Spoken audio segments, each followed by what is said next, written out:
This is Chris from Intermountain MLS, and today we are going to look at using CloudCMA in the MLS. So to start with, we want to talk about CloudCMA. You can get there a few different ways. From the gateway, you can come here and click on CloudCMA. If you're in Paragon Classic, under Resources is CloudCMA, and in Paragon Connect, under the resource links, is also CloudCMA. And if you're on a listing, you can get directly into CloudCMA as well, which we'll look at in a second. So first off, we'll talk about CMAs in CloudCMA. There's two ways to do that. The first way is you can do what's called the quick and dirty method. So in CloudCMA, to do that, I'm going to go here to the CMA section and create a new CMA report. And in CloudCMA, the reports are pretty similarly structured when you're creating them. So you've got criteria, listings, customize, publish. So the criteria, first off, we want to put the name of our recipient of the report. So let's say this is for my person, Thomas Jones. And then you want to put in their address. So I've got a property that I looked up this morning that we can use. And as you start entering the address, CloudCMA will try to locate it for you, and here it is on West Ashby Drive in Meridian.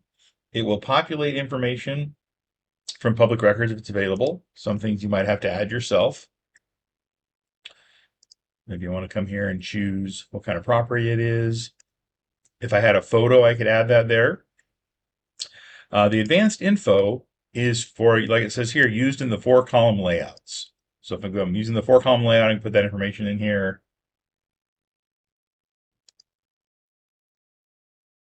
But if you don't want to put it in there, you don't have to. And then we've got how we want to get the comparables. We'll talk about exact listings here in a few minutes, but quick and dirty uses proximity. And that's the key, is proximity is primarily what it uses.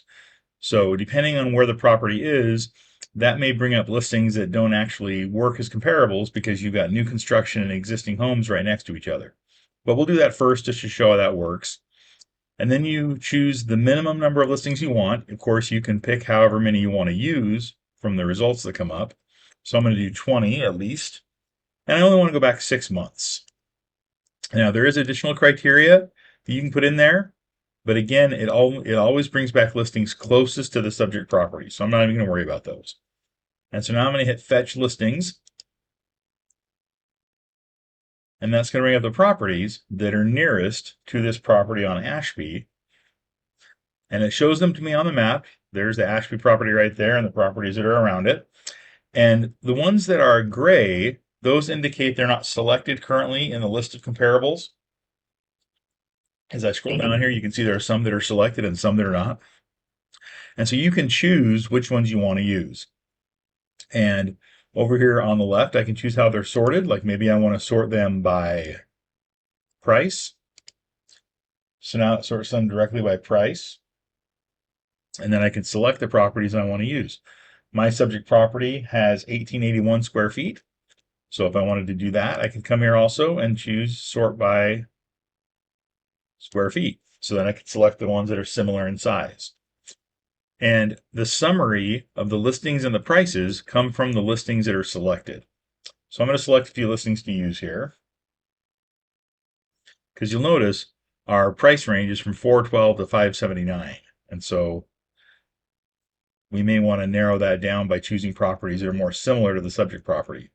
When you're viewing a property, you can click on Notes and Adjustments, and you can come down here and see the information. You can scroll through the photos. To add an adjustment, you would just come down here, enter the adjustment name. Like let's say this property has,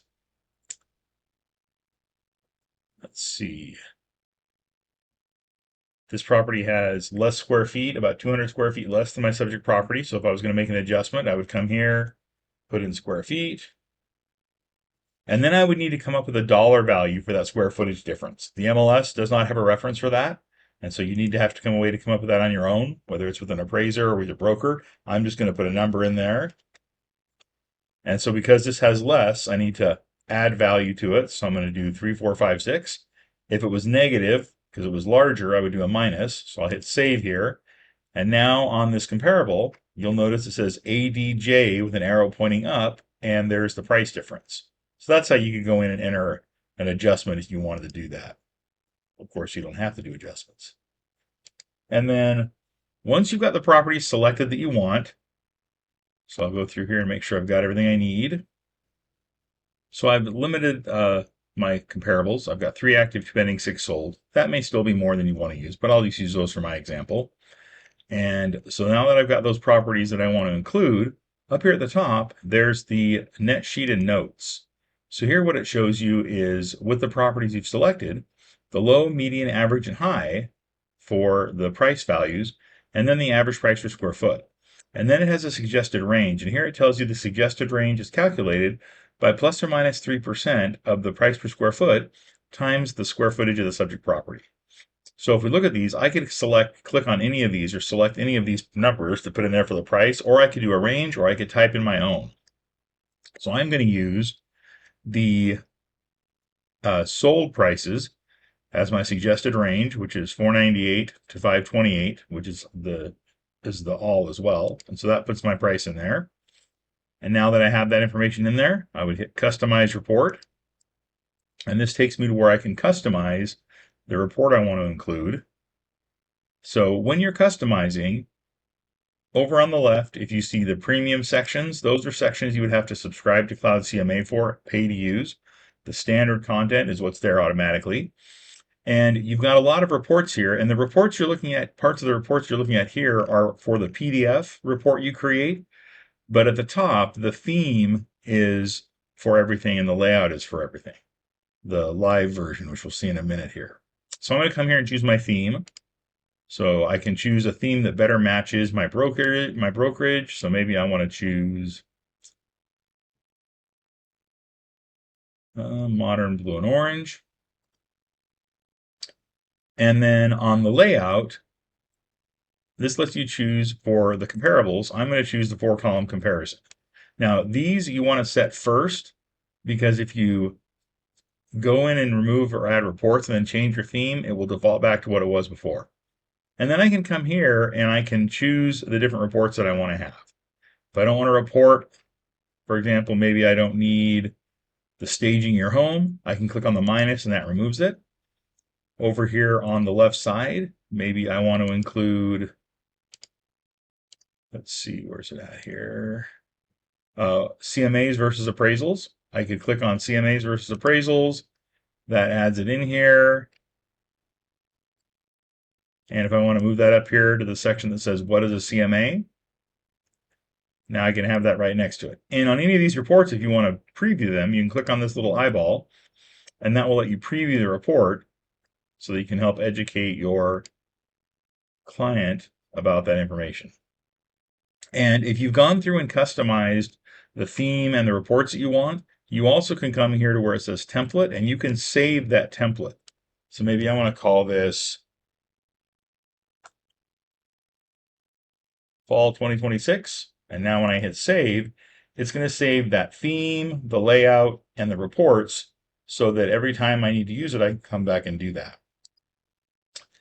And then if I'm ready to view it, I can come here and hit Publish Report, and that will publish the PDF view. Now, while we're waiting for the PDF view to load, there's the view live. Now, the live view is a dynamic view that works on any size device. So whether it's on a phone or a computer or a tablet, it will work. It's not a PDF report. And we've gotten statistics that the links that are set on a Paragon, over 90% of them are open on mobile devices. So when you get ready to share your CMA, you might want to think about that, about your recipient, that if they're going to open it on their phone, this live view is going to be a lot more phone responsive. So let's say I want to customize this live view, because right now I've got a few different reports here. I can click on the menu over here on the left, the hamburger menu, and all the reports that are here are being included. But if I hit customize, then I have the ability to come in and remove or add reports by clicking on the little eyeball to hide or show them. And then if I want to change the order, I can just click and drag them and move them wherever I want them to be. So let's say, for example, I wanted to include 20 reasons why, which is a custom report. Those can be added in your preferences. And then I just hit done. And now it includes those reports. And then just to walk through what this would look like, if I hit start presentation, then it comes up with all the reports. There's the cover page, the agent resume, the company info, what is a CMA. Here are the comparables. They can be viewed in a side-by-side view, on a map, or with statistics. When you're viewing them as the statistics, you have the ability to remove properties and then see the numbers change on the fly. Plus, clicking on the address brings up the property view as well. And then you have this little pencil icon at the bottom that just kind of lets you notate information. It doesn't stay on there permanently, it fades away. But if you're presenting this, it makes it really easy to emphasize things. Here's the average pricing, sorted by status. There's our sold, pendings, and actives. There's our average price per square foot. I can include the subject property on there and a trend line based on the sold listings, so I can see where that is. Time to sell. That's the most recent price and the sold price. Online valuations compares the Zillow's estimate to the actual data from the MLS, so you can see the differences. Marketing action plan is a pre-created report that helps educate the seller on what you're going to do. Same with pricing and timing is a pre-created report to help you have that conversation about pricing correctly. Then here's the suggested list price that we put in. And you can come here and you can move this around to see how it compares. So like, for example, if I move it all the way down, I'm still 10% above, I'm 0% above the average, and I'm 3% below the average price per square foot. Where at the high end, now I'm 6% above the average price and 3% above the price per square foot. And so that's how you can go in and do that. If you want to, and you want to edit it, you can edit that as well.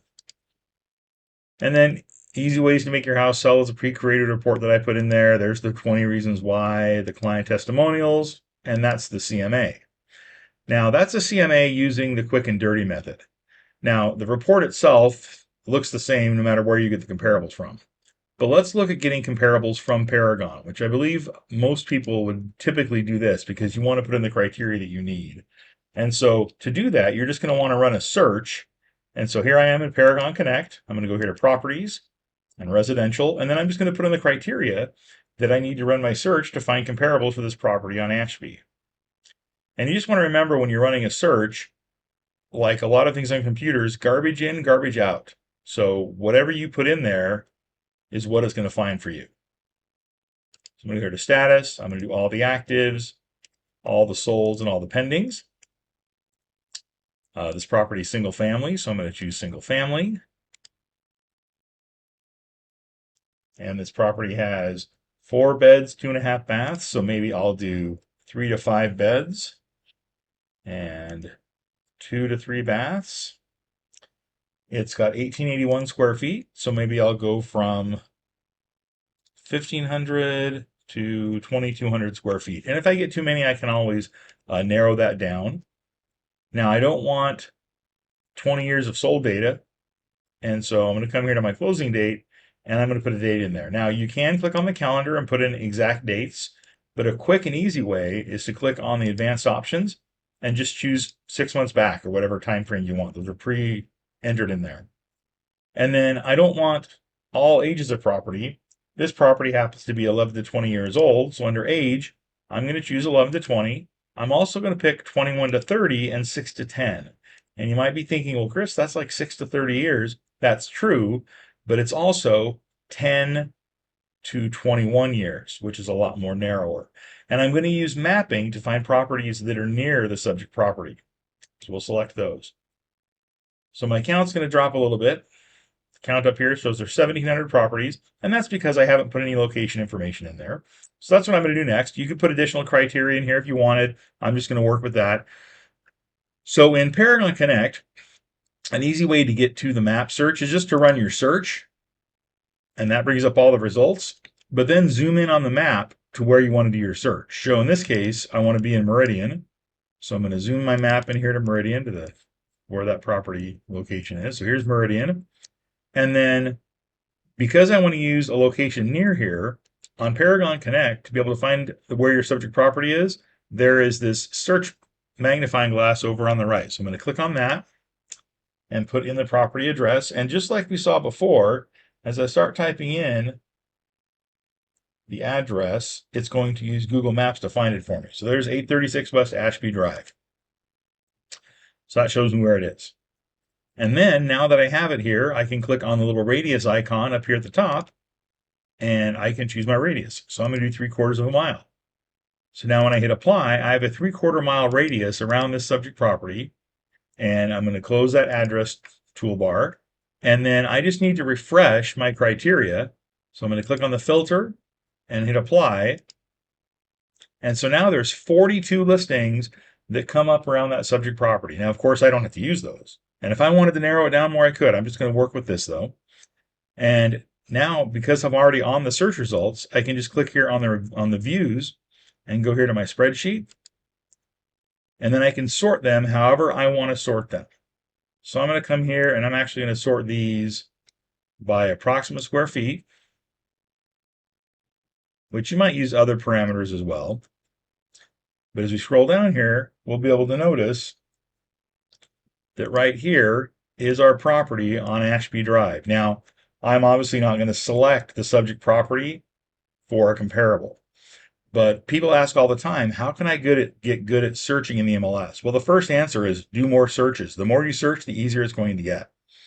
But the second answer is have a target. If you want to get good at shooting a rifle or a bow and arrow, you don't shoot arrows and bullets into the sky. You shoot at a target.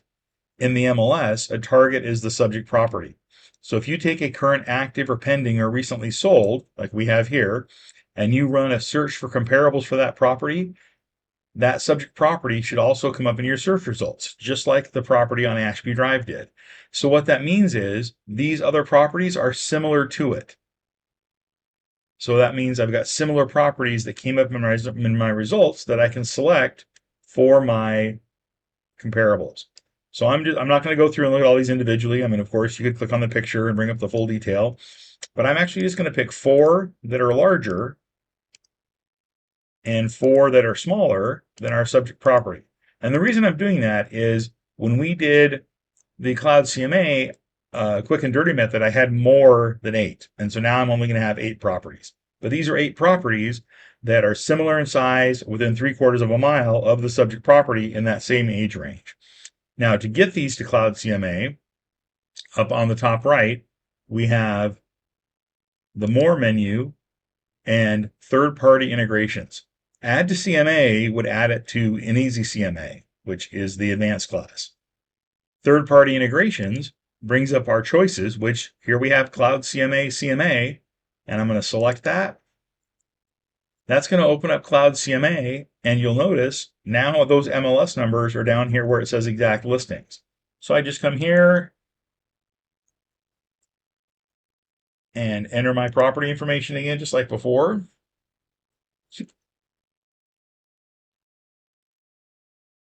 But it's already going to use the comparables that I put in there instead of using that quick and dirty method that only used proximity. And so now I'm just going to hit fetch listings. And because they're the properties already selected, I don't really need to do anything. If I want to change how they're sorted, I could do that. Maybe I want to sort them by square feet. And you'll notice I've got 1 active and 7 solds that I selected out of those properties. And then I can just click Customize Report. And that takes me to the Customize section again. And if I want to use the theme I did before, there's my template Fall 2026. So it's already there because it's the most recent one I used. When I hit Publish Report, that's going to create that PDF. But I can go here to the live view. And because I used this previously, it's got everything I want in here. But now I've got the live view and it's got the information that I want. Now, one thing I just remembered, and you might be thinking, Chris, you didn't pick a price. And that's true. So I'm going to go back here to listings and go here to the net sheet of notes.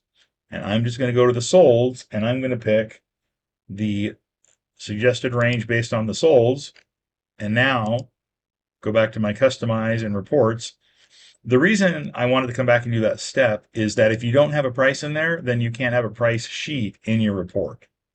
So if I go back here to the live view, if you remember the price sheet we had before allowed us to modify the price on the fly.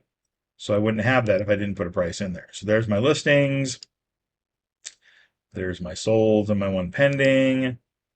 There's the trend line with the price per square foot information, the time to sell like we saw before, the online valuations, the marketing action plan, the pricing and timing, and then here we have that suggested price.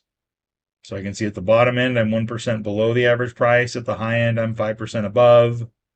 In the middle, right there, I'm 2% above at that 524 spot.